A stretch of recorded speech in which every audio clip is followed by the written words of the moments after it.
दोस्तों, आज से कुछ समय पहले मैंने सौर मंडल के ऊपर यानी सोलर सिस्टम पे एक वीडियो बनाई थी, जहाँ पे मैंने आपको सौर मंडल के बारे में काफ़ी सारी चीज़ें बताई थी, जिसको आपने काफ़ी पसंद भी किया था। वहाँ पे आप में से किसी एक व्यूअर ने मुझसे एक सवाल पूछा था कि सर ये बताइए कि दिन और रात कैसे बदलते हैं, मतलब कैसे होते हैं। तो मैंने सोचा ऐसे ही कुछ और क्वेश्चंस भी आते होंगे आपके दिमाग में, जैसे कि मौसम कैसे बदलते हैं, या फिर सर्दियों में दिन छोटे और गर्मियों में बड़े कैसे हो जाते हैं। अभी हाल ही में 21 और 22 दिसंबर की रात सबसे बड़ी रात थी, अगर आपको पता हो, और दिन बहुत छोटा था। ये चीज़ आपने कई लोगों से सुनी होगी, लेकिन क्या कभी आपने सोचा है कि ये चीज़ें होती कैसे हैं? तो आज मैं इन्हीं सब सवालों का जवाब सरल से सरल भाषा में आपको देने की कोशिश करूंगा। तो ज़्यादा देर ना करते हुए हम शुरू करते हैं। दोस्तों, सबसे पहले तो हम अपनी पृथ्वी के बारे में कुछ एक ज़रूरी बातें समझ लेते हैं। ये हमारी पृथ्वी है, कुछ इस तरीके से दिखती है। इस पृथ्वी में एक उत्तरी ध्रुव होता है, एक दक्षिणी ध्रुव होता है। इन दोनों ध्रुवों से बराबर दूरी पर बीच में कहीं एक काल्पनिक रेखा होती है, जिसको इंग्लिश में इक्वेटर कहा जाता है और हिंदी में भूमध्य रेखा। होता यह है कि ये रेखा जो है वो पृथ्वी को दो भागों में बांट देती है। जैसे कि मौसमी या फिर संतरा होता है, वो जब कटता है तो दो भागों में बंटता है। मतलब एक ये वाला गोलार्ध और एक ये वाला गोलार्ध। गोलार्ध को इंग्लिश में हेमीस्फेयर कहा जाता है। एक होता है स्फेयर यानी कि पूरा गोला, और उसको काट दो तो बनेगा हेमीस्फेयर। तो एक होता है आपका उत्तरी गोलार्ध और एक होता है दक्षिणी गोलार्ध, यानी कि नॉर्दर्न हेमिस्फीयर और सदर्न हेमिस्फीयर। इस भूमध्य रेखा को हम 0 डिग्री कहते हैं, यानी कि बिल्कुल बीच में ये होती है। फिर ये ऊपर की तरफ यानी कि नॉर्थ की तरफ बढ़ती है तो इसका एंगल बढ़ता जाता है, और साउथ की तरफ बढ़ती है तो साउथ की तरफ एंगल बढ़ता हुआ जाता है। ठीक है। इस नॉर्थ में ऊपर की तरफ होती है एक रेखा जिसको आप कर्क रेखा कहते हो, ट्रॉपिक ऑफ कैंसर जिसको आप कहते हो। वो 23.5 डिग्री के ऊपर होती है। वहीं दक्षिण दिशा के अंदर भी एक रेखा होती है जिसको आप मकर रेखा कहते हो, वो भी 23.5 डिग्री पे होती है, लेकिन वो साउथ में होती है। तो इस तरीके से हम पृथ्वी को बांट देते हैं। अब होता यह है कि इसके अंदर एक अक्ष भी होता है जिसको आप दूरी कहते हो, जिसको आप एक्सिस कहते हो। वो भी एक काल्पनिक रेखा होती है जो कि इस तरीके से दोनों ध्रुवों को जोड़ती है। जैसे बीच में एक रेखा होती है भूमध्य रेखा, वैसे इनके बीच से एक रेखा जाती है। इस धुरी के आसपास ही जो अर्थ होती है वो घूमती है, यानी कि वो पूरा एक चक्कर लगाती है। वो चक्कर वो कितनी देर में पूरा कर लेती है? 23 घंटे 56 मिनट और 4 सेकंड के अंदर।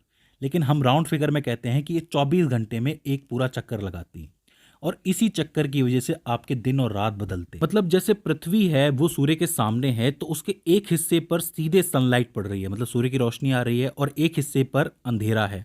तो जिस हिस्से पर रोशनी है वहां पे दिन चल रहा है, और जहां पे अंधेरा है वहां पे रात चल रही है। अब होता क्या है कि 12 घंटे के बाद जिस हिस्से पे आपको रोशनी दिख रही है वो आ जाएगा घूम के इस तरफ आ जाएगा, तो यहाँ पे रात हो गई। और जो हिस्सा पहले अंधेरे में था वो रोशनी में आ जाएगा, वहाँ पे दिन हो गया। फिर 12 घंटे के बाद ये हिस्सा वापस घूम के यहाँ आ जाएगा, तो इसका मतलब वापस एक बार पूरा दिन पूरा हो गया।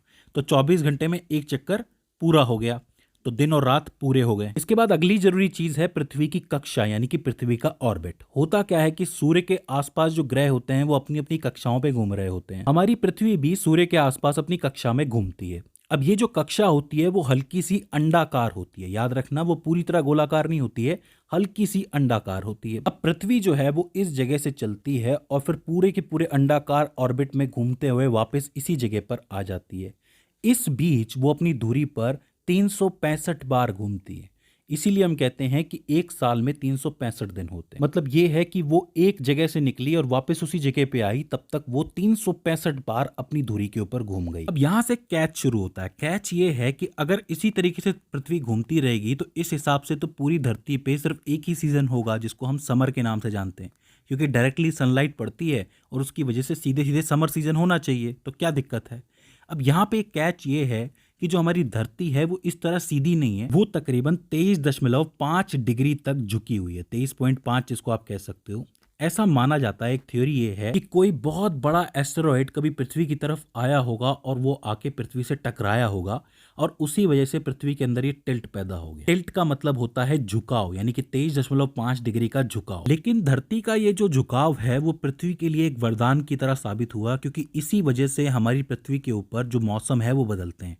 अब आप पूछेंगे ऐसा कैसे? अगर आप इस चित्र को गौर से देखोगे तो इस चित्र में जो धरती का उत्तरी गोलार्ध है, यानी कि जो आपका नॉर्दर्न हेमिस्फीयर है, उसको लगातार ढेर सारी सूर्य की रोशनी मिलती है, और उस रोशनी की वजह से ही यहाँ पर जो समर का सीजन है, यानी कि गर्मियों का सीजन है, वो बना रहता है। वहीं दूसरी तरफ आप देखोगे कि जो आपका दक्षिणी गोलार्ध है वो दूर है, सूर्य की रोशनी से बहुत दूर है, तो ऐसे में आप कहोगे कि यहाँ पे सूर्य की रोशनी कम है तो यहाँ पे क्या होगा, यहाँ पे विंटर सीजन चलेगा, यानी कि यहाँ पर सर्दियों का मौसम चल रहा होगा। अच्छा, एक चीज़ आप यहाँ पे देखोगे कि ये जो आपकी कर्क रेखा है इस वक्त सूर्य के बिल्कुल सामने है, तो इसका मतलब जो सूर्य होगा वो कहाँ से गुजरेगा, कर्क रेखा से गुजरेगा। तो अगर आप उत्तरी गोलार्ध में रह रहे हो, जैसे कि आप भारत में रह रहे हो, तो भारत इस वक्त कहाँ पे है, आप देखोगे मैप के अंदर उत्तरी गोलार्ध के अंदर ही है। तो गर्मियों में जून के टाइम पे जो सूर्य होता है वो कर्क रेखा से गुजरता है, ठीक है।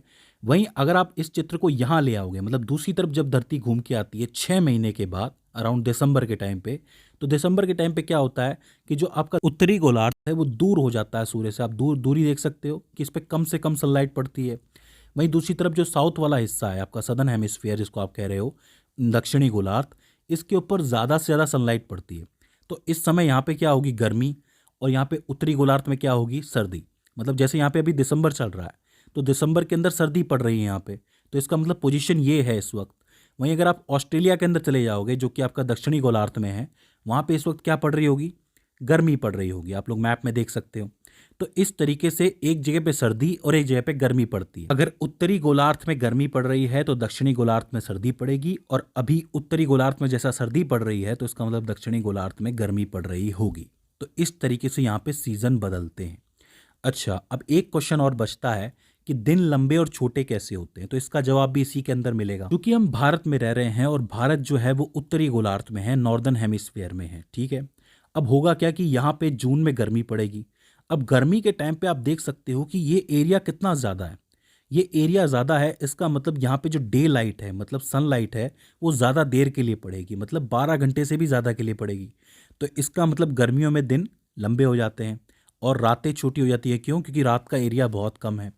वहीं अगर आप नीचे देखोगे, नीचे आपके सदर्न हेमिस्फीयर में, मतलब ऑस्ट्रेलिया टाइप देखोगे जहाँ पे सर्दी पड़ रही है, वहाँ क्या होता है कि सर्दियों में आपका दिन का एरिया बहुत छोटा हो जाता है, मतलब बहुत कम समय के लिए रोशनी आती है आपके पास और बहुत ज़्यादा देर के लिए आपके पास रात होती है। तो इसका मतलब सर्दियों में रातें बड़ी और गर्मियों में दिन बड़े हो जाते हैं। तो दोस्तों, मुझे उम्मीद है कि आपको समझ में आया होगा कि मौसम कैसे बदलते हैं, आपके दिन की लेंथ कैसे बदलती है, मतलब दिन बड़े छोटे कैसे होते हैं, और साथ ही दिन रात कैसे बदलते हैं। दोस्तों, मुझे उम्मीद है कि ये वीडियो आपके लिए हेल्पफुल साबित रही होगी। अगर कोई क्वेरी आती है तो आप हमें कमेंट सेक्शन के अंदर बता सकते हैं। तो दोस्तों, आज की इस वीडियो के अंदर बस इतना ही। See you on the next one.